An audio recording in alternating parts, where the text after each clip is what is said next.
leadership, in tactics, in communications, in training, and in preparedness were made by law enforcement leaders and others responding to the mass shooting at Robb Elementary. As a result, 33 students and 3 of their teachers, many of whom had been shot, were trapped in a room with an active shooter for over an hour as law enforcement officials remained outside. I also told the families and survivors how deeply sorry I am for the losses they suffered that day and for the losses they have suffered every day since. I told them that the priority for the Justice Department in preparing this report has been to honor the memories of those who were taken from them. And I told the families gathered last night what I hope is clear among the hundreds of pages and thousands of details in this report. Their loved ones deserve better. The law enforcement response at Robb Elementary School on May 24th, 2022, and in the hours and days after, was a failure that should not have happened. We hope to honor the victims and the survivors by working together to try to prevent anything like this from ever happening again, here or anywhere. I'm now going to turn to the key observations and recommendations of the report. On May 24th, 2022 at 11:33 a.m., an active shooter wearing body armor and equipped with a high-power AR-15 rifle entered Robb Elementary School and began shooting into classrooms 111 and 112, which shared a connecting door. Within minutes, 11 law enforcement officers from the Uvalde Consolidated Independent School District and the Uvalde Police Department arrived inside the school. Hearing continued gunfire, 5 officers immediately advanced toward classrooms 111 and 112. Within seconds, shots were fired from inside the classroom.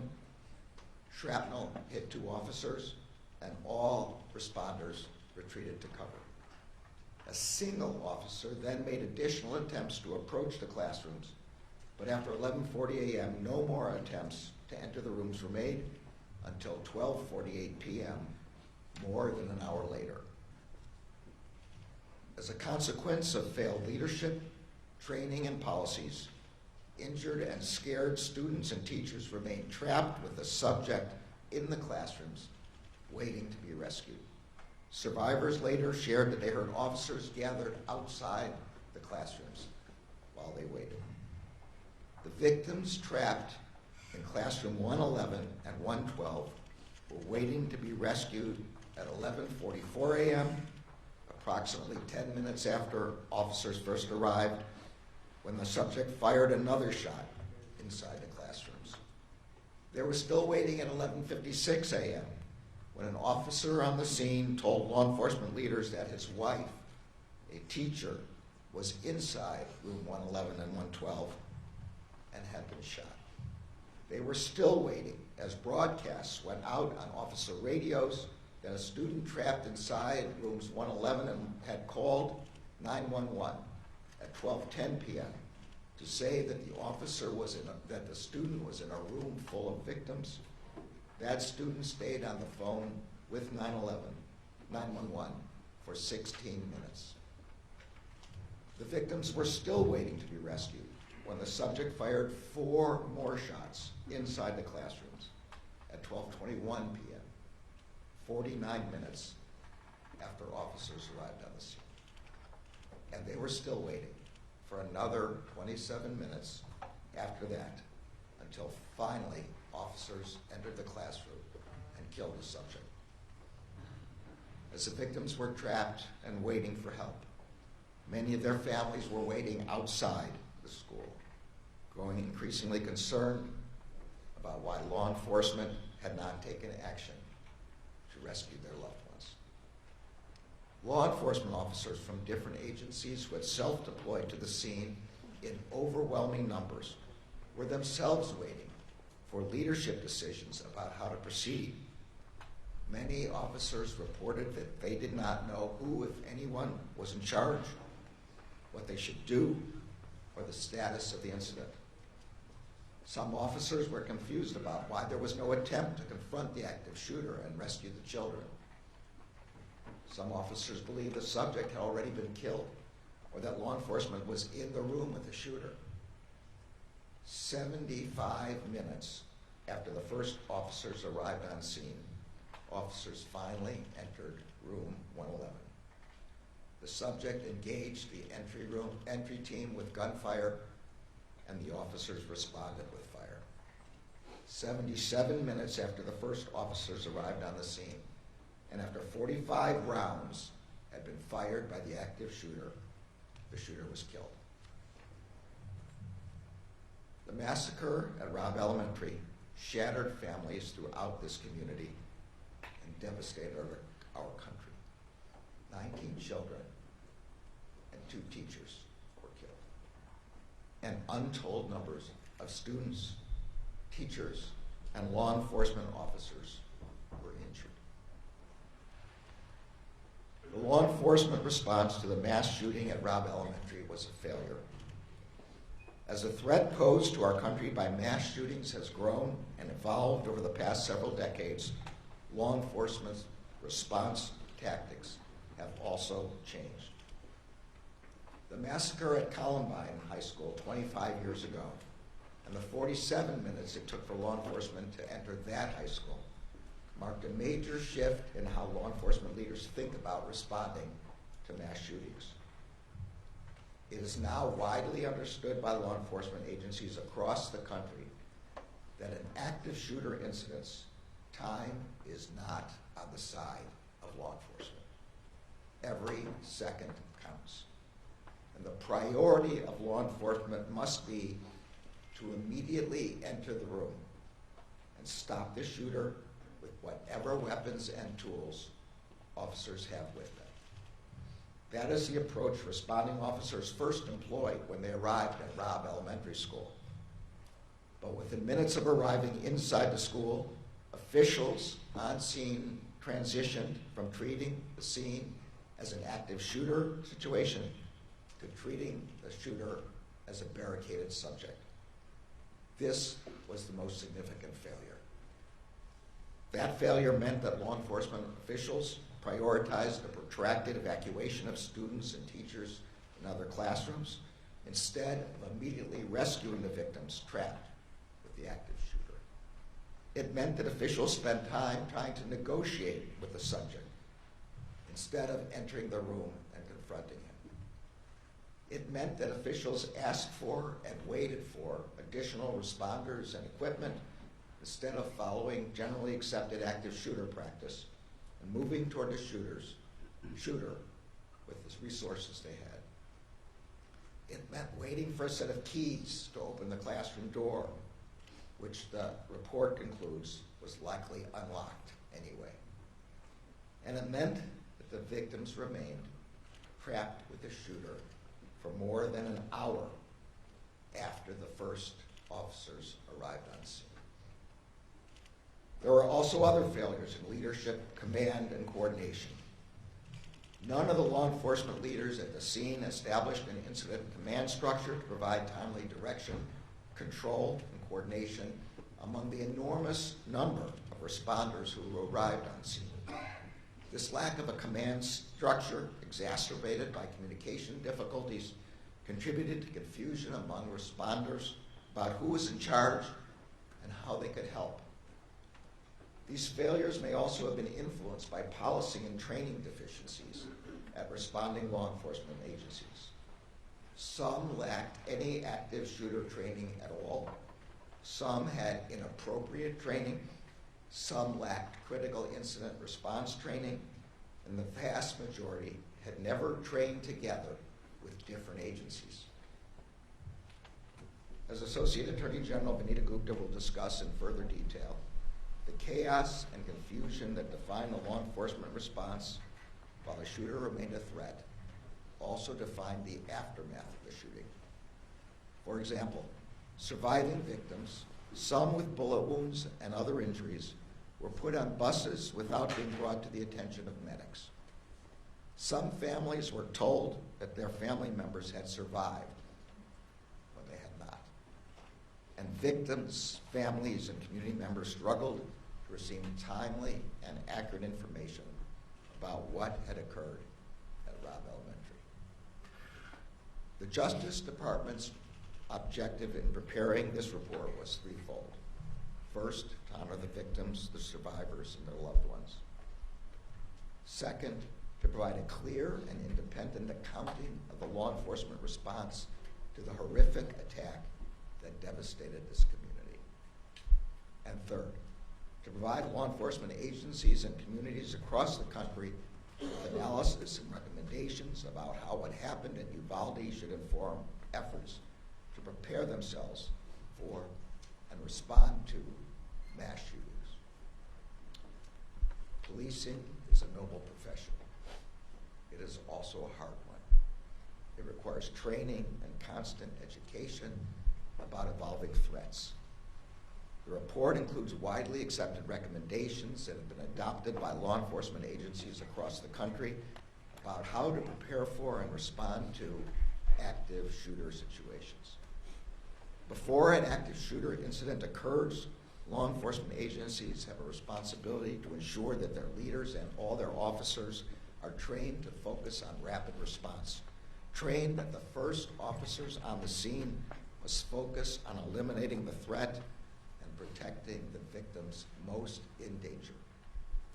Law enforcement officers responding to an active shooter must be prepared to take charge, to establish a unified command, and to facilitate communications, operational coordination, and allocation and delivery of resources.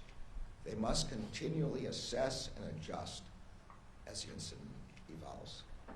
And in the aftermath of a mass shooting, law enforcement and government agencies must provide the public with a sense of trust and confidence by communicating openly, clearly, and compassionately during a time in which many are learning the most devastating news that any human being can receive. The victims and survivors of the mass shooting at Robb Elementary on May 24th, 2022 deserve better. First and foremost, the 19 children and their 2 teachers who were stolen from their loved ones should be here today. They never should have been targeted by a mass shooter.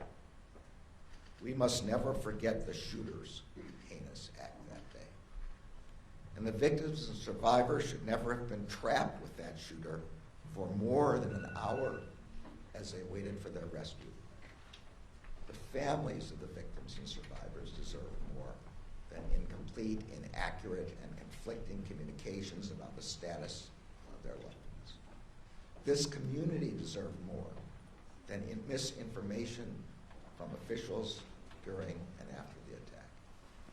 Responding officers here in Uvalde, who also lost loved ones and who still bear the emotional scars of that day, deserve the kind of leadership and training that would have prepared them to do the work that was required.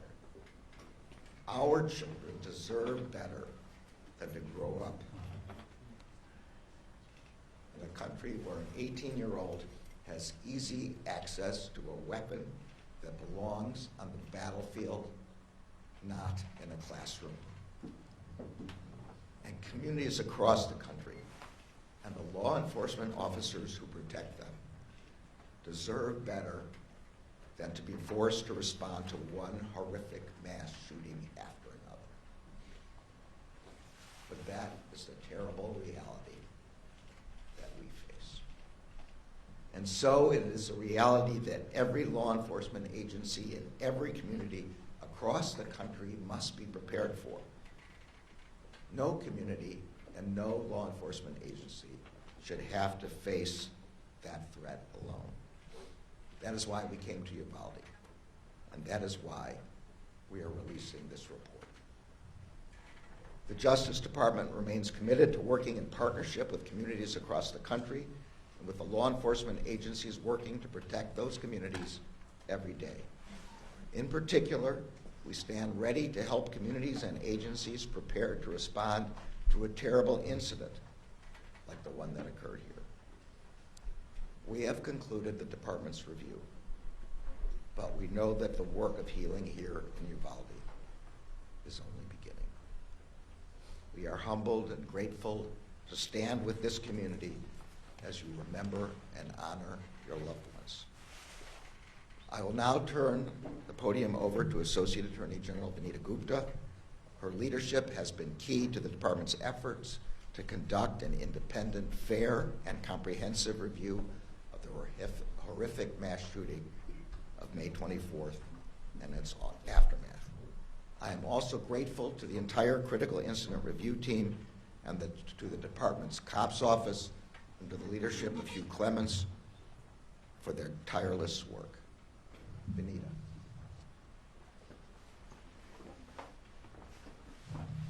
Thank you, Mr. Attorney General.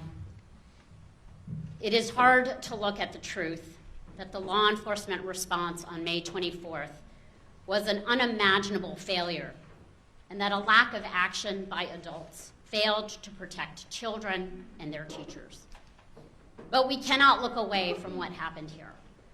We cannot look away from these children, and we cannot look away from what happened in Uvalde. On May 24th, 2022, this community lost 19 beloved children and 2 cherished teachers at Robb Elementary School. In the days and weeks following, this community also lost a sense of faith and trust in their own neighbors and institutions as they tried to make sense of what happened on the 24th and were unable to get the answers they needed. During that time, the then mayor of Uvalde called me to ask the Justice Department to conduct an independent review of what had happened and what went wrong on May 24th and in the days that followed. Shortly after, the Justice Department began its review. The Attorney General just gave a sense of the detailed timeline that we have laid out and the cascading failures that occurred over the course of 77 minutes between when law enforcement arrived on the scene and when they finally entered the classroom. But we also know the pain and the failures and missteps did not end when law enforcement finally entered the classrooms and rescued the survivors. It continued at minute 78, when it became clear that because there was no leader, there was no plan to triage the 35 victims in classrooms 111 and 112, many of whom had been shot. Victims were moved away without precautions. Without appropriate precautions, victims who had already passed away were taken to the hospital in ambulances, while children with bullet wounds were put on school buses without any medical attention. In the commotion, one adult victim was placed on a walkway, on the ground, outside to be attended to. She died there. The reunification and notification process for families was similarly chaotic, and as some of the families described, truly deeply painful.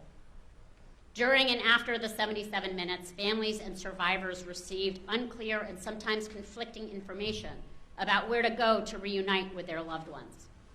Many family members waited at the school for hours without status updates, not knowing where their children were, if they were safe or hurt, or even alive.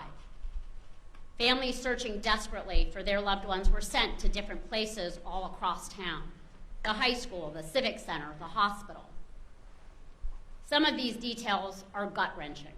Families hearing about the need for autopsy results as the first indications that their loved ones may not have survived. At one point, hours after the shooting, an official incorrectly told families waiting for their children at the civic center that an additional bus of survivors was coming.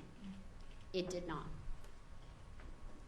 Inaccurate and inconsistent public communications, including social media posts and press conferences, only made things worse. At 12:06 p.m., law enforcement posted on Facebook, reassuring parents that, quote, students and staff are safe in the buildings, close quote. That false reassurance was never corrected. An hour later, law enforcement inaccurately posted on social media that the shooter was in custody. That post, too, was never corrected. Both impromptu and scheduled news conferences and media engagements contained inaccurate, incomplete, and at times conflicting information. Mirroring the failures of the law enforcement response, state and local agencies failed to coordinate, leading to inaccurate and incomplete information being provided to anxious family and community members and the public. We also know the pain following a tragedy like this endures, and that the support this community needs has often been missing.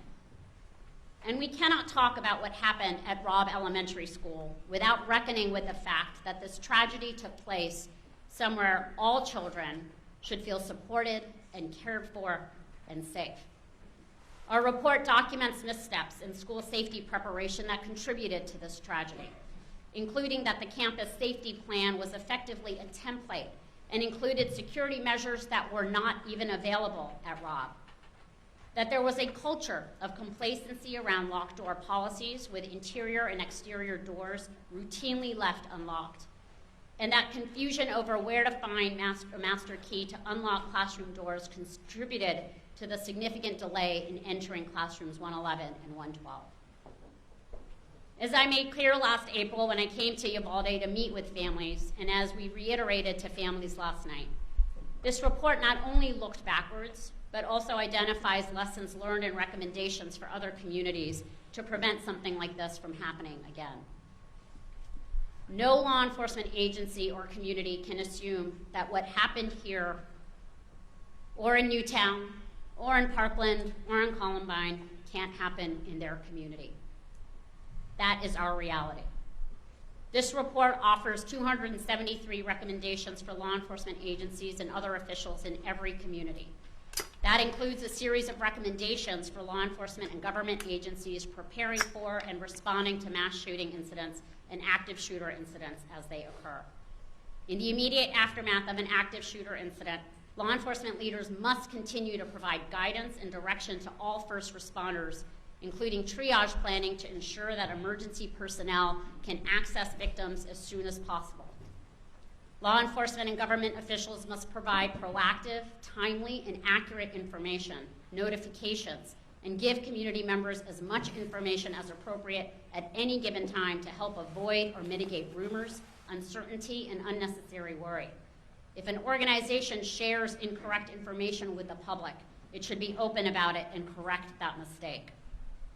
In the days, weeks, and years after a devastating attack, survivors, the family members of victims, community members, law enforcement, and other first responders, and their families should continue to be offered both immediate and ongoing trauma support. The Justice Department remains committed to the Uvalde community. Federal Victims of Crime Act formula funds are being used to support victim services in Uvalde, and our Office for Victims of Crime is working with the state of Texas and the Uvalde community to complete the application for supplemental Justice Department funding that is going to enable continuing services for victims, survivors, and their families. And through our COPS office, the department has also awarded the local school district substantial funding over the past 2 years through our school violence prevention program to help this community continue to improve school safety and security. Before we started this review, we consulted with the International Association of Chiefs of Police to build out a team of experts, including several law enforcement leaders who have ably led their communities through mass violence events. I am grateful to those leaders who lent their expertise to us and to our COPS office team for their immense dedication and commitment. Together, the review team's work included reviewing more than 14,000 pieces of data and documentation, including policies and procedures, training logs, body camera and closed-circuit television footage, photographs, and more. They made 9 visits to Uvalde for a total of 54 days in this community. They conducted more than 260 interviews of individuals from more than 30 organizations and agencies, including responding law enforcement and survivors, family members, victim services providers, and school and hospital staff. They traveled throughout the country to review generally accepted practices and contemporary active shooter training courses. Other organizations and news outlets have documented parts of what happened on this horrific day. But all of this work has led to a Justice Department report that is both the most detailed and broadest in scope, looking beyond the immediate incident to include the communications, victim services, and school safety aspects of this tragedy, as well as the post-incident response and investigation and pre-incident planning and preparation. The public demands a lot from law enforcement, and we often take their service for granted. Every day, police officers run towards danger to keep people safe. In Uvalde on May 24th, 2022, that did not happen until far too late. Uvalde is a community that is healing, and getting clear on the facts is part of healing. So too are the beautiful, powerful murals all over the city commemorating each child and teacher killed on May 24th. And so too is enacting change in policies and practices to help make sure these failures do not happen again. While it took time for the Justice Department to examine the facts and put this report together, our commitment to the Uvalde community does not end here. Through available funding, resources, victim services, technical assistance, and training, we will support Uvalde and communities across the country in their efforts to prevent and address violence. Just as we have looked back, we will look forward. We are committed to honoring the memories of the lives that were lost here by working to build a future where all of our children, their loved ones, and their teachers can feel cared for, supported, and protected. I will now pass this to Hugh Clements, the director of our COPS office. Good morning, and thank you, Mr. Attorney General and Associate Gupta. I know that nothing can take away the pain suffered by the families, the survivors, and the entire Uvalde community. But I do know that the team at the COPS office has been driven to provide an authoritative accounting of everything that transpired at Robb Elementary on May 24th, as well as the events leading up to it and an examination of what happened afterward. As someone with 38 years of law enforcement experience, and 12 of those as chief of the Providence Police Department, I know the importance of having the right policies in place, the right training, and the right partnerships, especially law enforcement partnerships with schools, communities, and other agencies and first responders. This report stresses the importance of those working relationships and how invaluable they are, especially when there's a critical incident. Of course, no one ever thinks something like this is going to happen in their community until it does, which is why the recommendations we provide in this report are so critically important. Unfortunately, the review of the mass shooting at Robb Elementary School is not the first critical incident review that the COPS office has conducted. But having done this before, we know the value of the information provided.